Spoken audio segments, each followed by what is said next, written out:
Well, good afternoon, friends. Welcome to our next episode of Face to Face with Racism. Today, we are talking about the school to prison pipeline and how it functions as a covert form of racism and white supremacy. I'm Jeffrey. I'm Heather.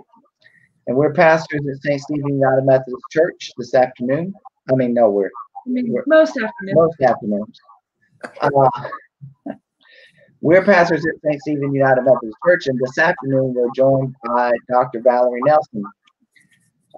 So I'm going to let Dr. Nelson introduce herself and talk to us first about what we mean when we say the school to prison pipeline. Well, okay. Well, thank you, Jeffrey and Heather. I'm Dr. Valerie Nelson. I am a 29-year veteran educator. I've been in Mesquite ISD for the past 26 years. And for the past 2 years, I've served as the district's alternative education placement program director. And the DAEP is where students are placed for short-term disciplinary placements based on certain types of infractions that require them to be removed from the home campus and placed with me for a period of time. And so I'm very excited to be here, and I do appreciate the invite to participate in this conversation. The school to prison pipeline was a term that was coined, I think around 2004, 2005 by the NAACP. After the introduction of the the war on drug actions back in the early 90s, and some of the legislation that followed, such as the Gun-Free School Act and other zero tolerance policies. Those policies found their ways into schools as a form of combating the fear of the things happening in society around certain schools in those low poverty areas where drugs and gang activity were ramping up. The fear of that coming into the classrooms, into the schools, forced a lot of school districts to start adopting zero tolerance policies. Those zero tolerance policies in regard to discipline has made it mandatory in many cases to remove students out of their education environment for serious offenses, of course, as they should be. The law dictates an entire school year that a student to be removed. But what we've seen happen that helped create the school to prison pipeline is that those zero tolerance policies that were meant for society's issues that crept into the public school segment arena created avenues where low-level behaviors were now being policed as if they were those more serious behaviors. So we're talking about things as low level as refusing to work, chewing gum in class, talking back to the teacher, being disrespectful.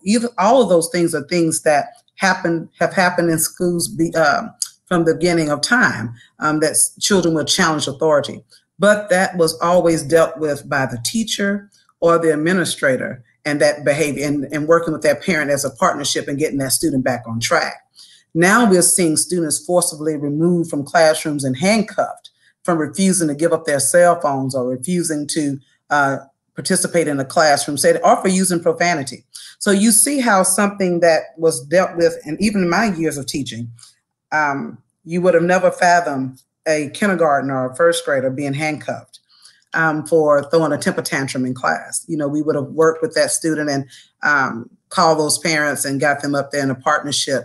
But the need to, and in all honesty, as educators, we're not trained as behavior specialists either. So when we are faced with behaviors that don't match the norm of our normal constructs, then we revert to that quickest measure to remove the misbehavior, which is suspension. So the school to prison pipeline has definitely disproportionately impacted African-American students at much higher rates than their white cohorts. Our Hispanic population is the largest population. And of course, they have the highest number of offenses.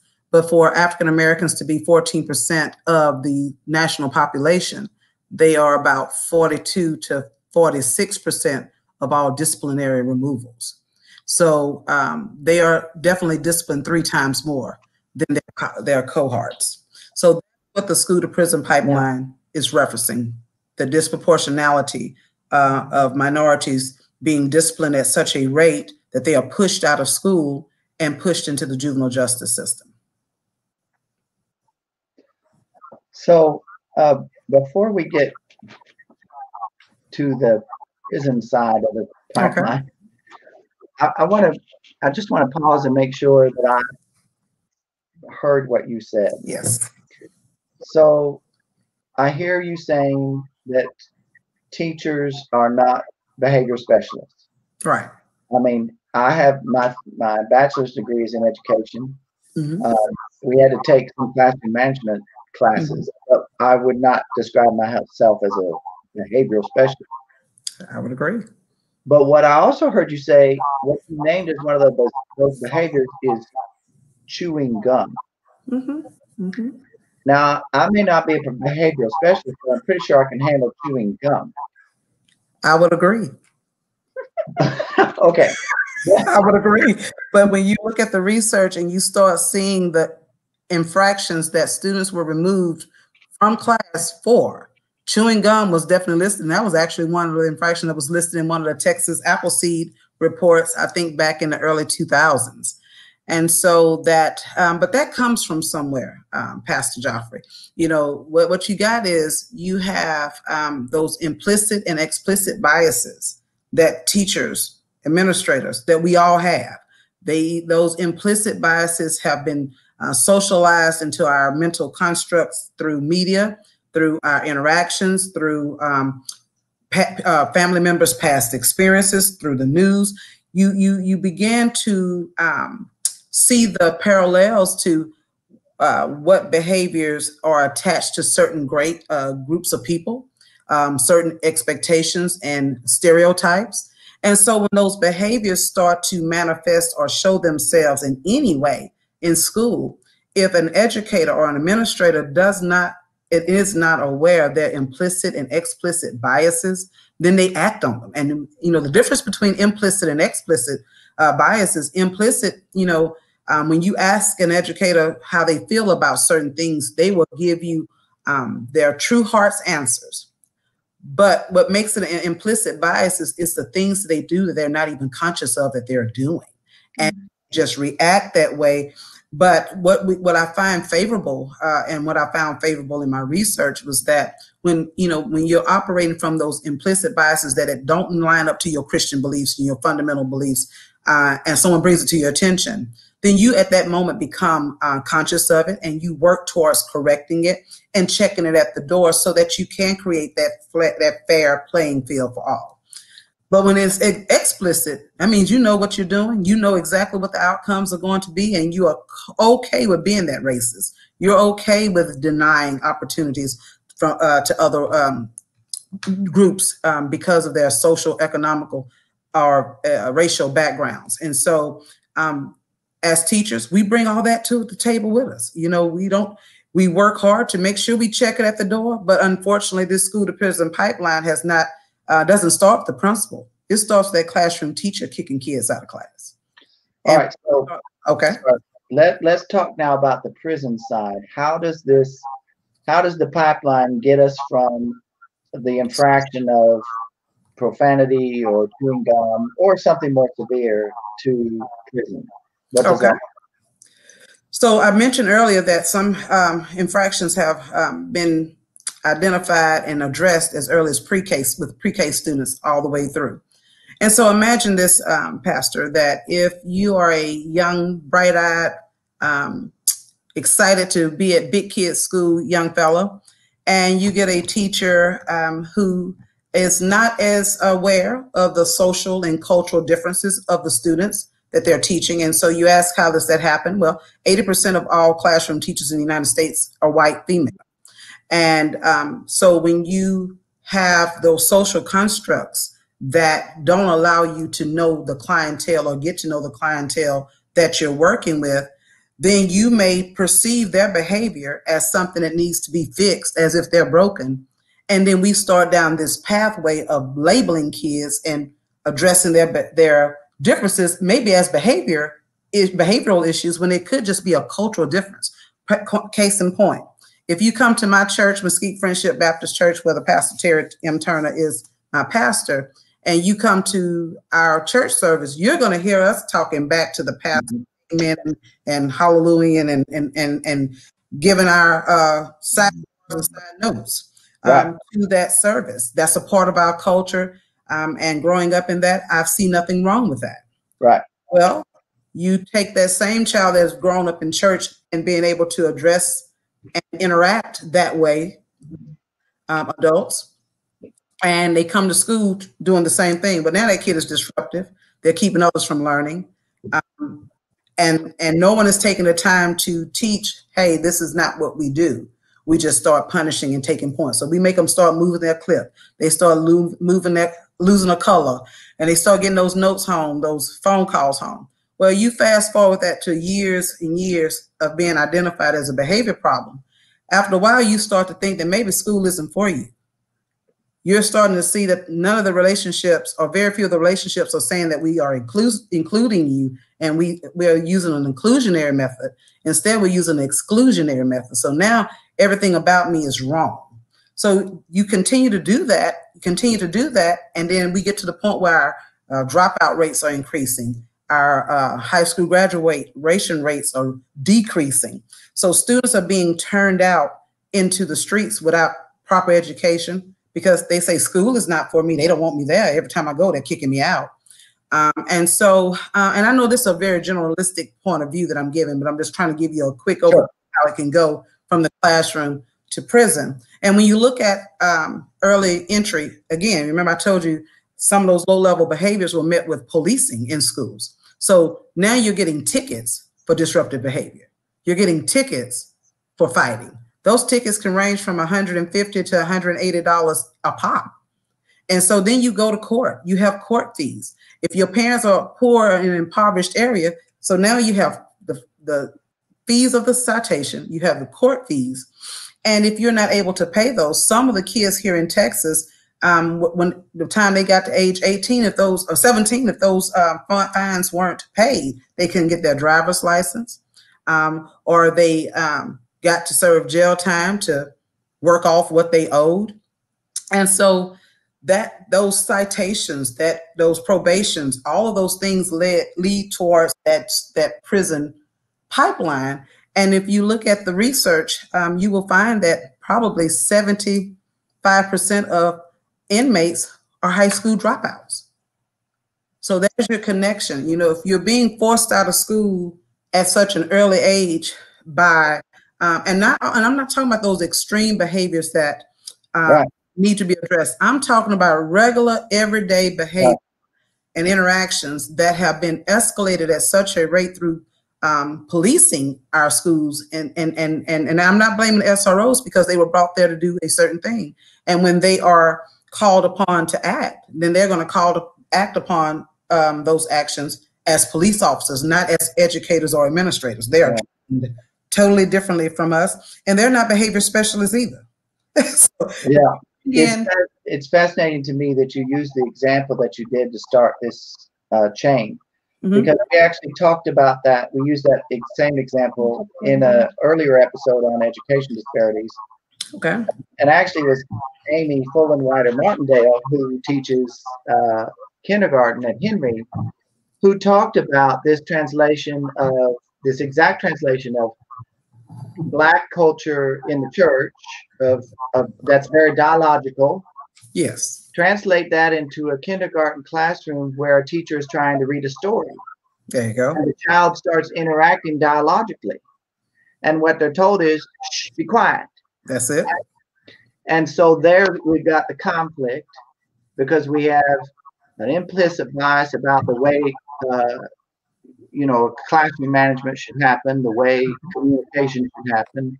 And now we start the dominoes tipping, is what I'm hearing from you. And that is correct. Now, you are in a unique position because of your position within the district, but also because of your research to address some of these issues. And so I want to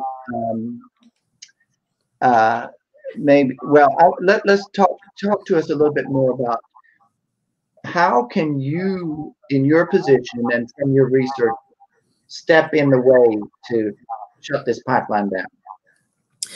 Thank you for that question, because that is the basis of the work that I'm doing. As I shared with my directors and my superintendent, that I didn't want the DAEP to be just a place of punitive actions being carried out, that I really wanted to disrupt this, because some of the students have been coming to the DAEP every year, 2 times a year, some 3, 6th, 7th grade. Nothing has disrupted that behavior that's bringing them back year after year. And so my first year, of course, was only about 7 months of school because of COVID.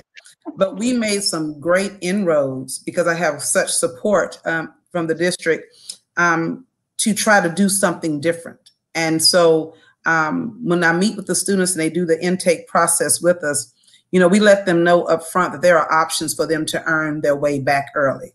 And the principals here in the district have been just awesome. And they agreed to 10 days off if they do community service. And now, of course, because of COVID, that option is not still available to go and do physical community service and volunteer. But we've set up virtual lessons and virtual opportunities for them to do things and earn credits. And so they can get 10 days off that 45-day placement and get back sooner. They can come do community service at St. Stephen United Methodist Church. Well, I tell you what, I'll definitely add you to our list, and they come knocking on your door. All you got to do is put it on letterhead that they came by and did some volunteer work, and we try to give them credit because we want them to know that they're more than the discipline or the decision that they made. Yeah. You don't want kids being punished 3 and 4 times behind one bad decision, and it could happen. They could get punished academically as well as behaviorally because they've been excluded from their peers. And so we really try to find ways to do community building at the DAP through restorative practices. We have implemented SEL, social emotional lessons and techniques to help support these trauma-induced situations that some of the kids find themselves in. And so it's we're trying to provide a holistic approach while they're there with us. And so that when they return to their home campus, we hope that they leave with enough skill sets, or 1 or 2, that they can utilize when they go back, instead of going backwards and visiting the behavior that got them placed there. Maybe they'll utilize one of the timeout techniques or reaching out to a mentor. We do a transition plan that goes back to the home campus once the student leaves. And it shares with them the things that we worked on, the responses to those interventions, and what we suggest that can be done to help that student continue to be successful on their campus. My goal is to take care of them, but it's also to make them not want to come back. And so that's the gist of it. We really try to help them see how their decisions impact others and how they can correct it and move past and beyond their mistake. You mentioned a very important principle for us as ministers and as Christians, and that implicitly the difference between a punitive justice system and a restorative justice system. Yes, sir. We have largely in America a punitive justice system. Now we say that prison is supposed to be rehabilitation. Let's be honest, folks. It's not. It's not. Right? And we don't actually believe in restorative justice when we get right down to it. But what I hear you saying is that you're really working with creating a restorative model. You want to bring that child back to their whole self. Right. As you can within the time that you have. Yes, and we're actually starting to go beyond our walls and to support this work. So for students that were with us last year that have a high propensity to return, we've already reached out to them either through face-to-face visits or virtually, just checking on them, doing some pre-active and preventative work. Just letting them know that someone is thinking about them and caring about them, and that we are not thinking about what mistake they made last year. We're looking forward to the great things they can do this year. But when kids know there are people out there rooting for them and that care about them and want nothing for them but their best, it's amazing how those relationships, imagine that, how relationships can move kids so much further beyond their current circumstance. You hear about it from athletes and famous people and regular people in the neighborhood. They talk about that one teacher, that pastor, that someone that invested some time and saw them as what they could be instead of where they currently are. And so, yes, we are definitely trying to do preventative things, and also reaching out and partnering up with the campuses. We instituted having the behavior the counselors and the at-risk coordinators, administrators to come and visit their students while they're at the DAP. That connectedness is so important. You know, sometimes when kids get sent off, they think, okay, nobody care about me, no one, out of sight, out of mind. To see those students' faces light up when their principal or the AP or a counselor comes to visit them just to see how they're doing, checking in on their academics, checking on them socially, emotionally, checking in with them and seeing how the family's doing. Those little things may not seem like much, but they can mean the world to a student who finds themselves in a bad place mentally, or a bad space mentally, when they've made a choice that's really outside of who they are, whether it was an impulsive act or a deliberate act. But all behavior stems from something. And kids just don't go around doing the things they're doing. Either they're self-medicating to get out of pain that they're feeling, because maybe there's some stress or trauma in the home. Kids don't just wake up and decide they want to start robbing and killing people or doing those things. That stems from some stressor of, most kids, when I find out kids have, done any types of things like armed robbery, they're not doing it for sport. A lot of times they're so poor, they don't have money, they're trying to get things. And I'm like, hey, but we can get a job. We can look at things a different way. But going around, I said, look at how much money you're making now. You're locked away. You can't even attempt to get a job. And some of these Title V felonies or state jail felonies limit kids for what academic scholarships, federal aid they can apply for, what type of federal jobs they can get later on, because they've gotten into the juvenile justice system so early with some of these acts. And so it becomes a negative cycle that repeats itself. If we don't disrupt this school to prison pipeline, kids see themselves as, okay, well, my brother went to jail, my daddy went to jail, my mom, my mom is poor, I'm gonna be poor. They can't see themselves outside of anything but their hamster on that wheel. Yeah. That wheel and let them jump off. Teddy Fullenwider, oops, that's not the one I want. One of our viewers and community members says, so those children that get in this cycle of being told they don't belong in school, grow up believing that school is not for them, and become parents who don't have good memories of school, don't get involved in their child's school, and then are accused of not caring about their children's education. Doesn't have anything to do with the children not caring, the parents not caring. We have set them up for failure because we started this cycle with these zero tolerance policies. Exactly. And focusing on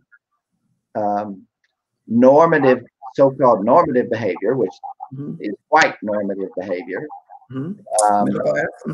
And things just got out of control from there. Now we're running short on time here in our live segment, but I want to get to another question that Teddy raised. Yes. She says, how do we get our white teachers to understand and realize this comes down to our understanding of cultural biases? How do we address that without them getting defensive? Well, first, thanks for that question, Ms. Teddy. I see you. Thank you. I really think it boils down to us being honest with ourselves and recognizing that we see what we see and calling it what we call it. it takes courageous leadership to lead those conversations. But I would dare say, and Teddy know that I'm speaking from the heart when I will say this, it's very difficult to leave conversations with others that you haven't had with yourself. And I think some self-reflection of how we do what we do, from the way we hire, from the way we promote within our schools, who we pick for our instructional coaches and leaders, who we overlook and why.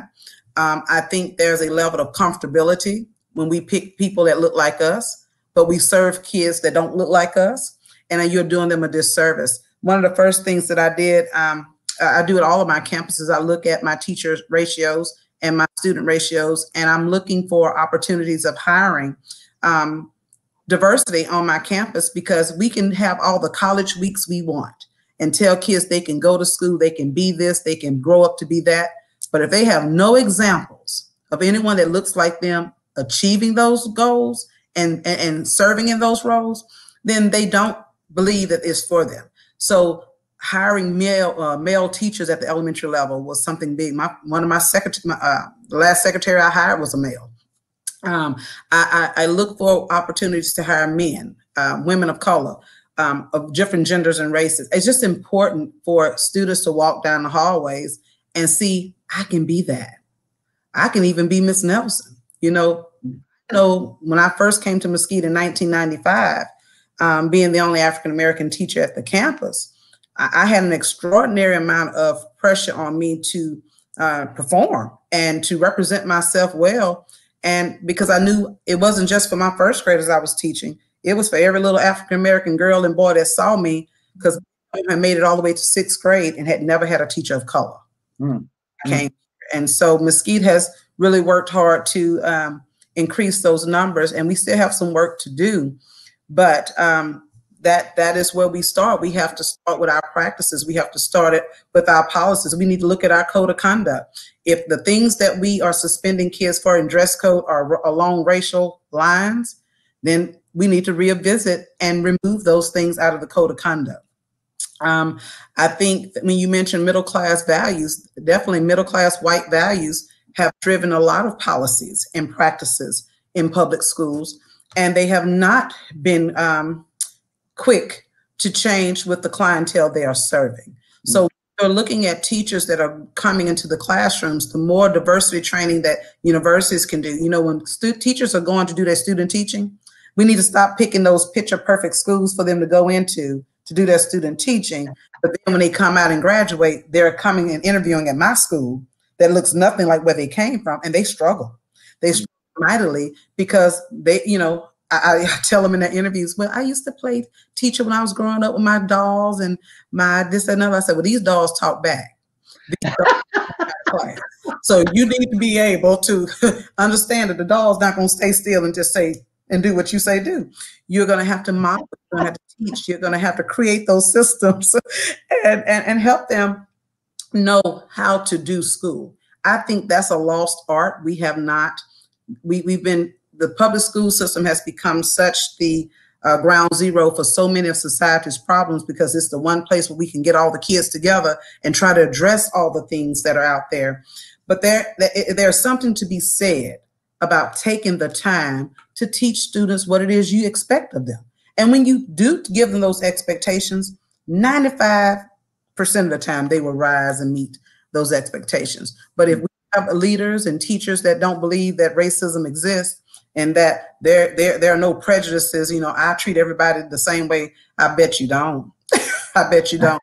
But, you know, I can point it out, but if you're not ready to receive it in your heart, if you're not ready to receive it in your mind, then you become defensive. And so implicit and explicit biases that we touched on earlier.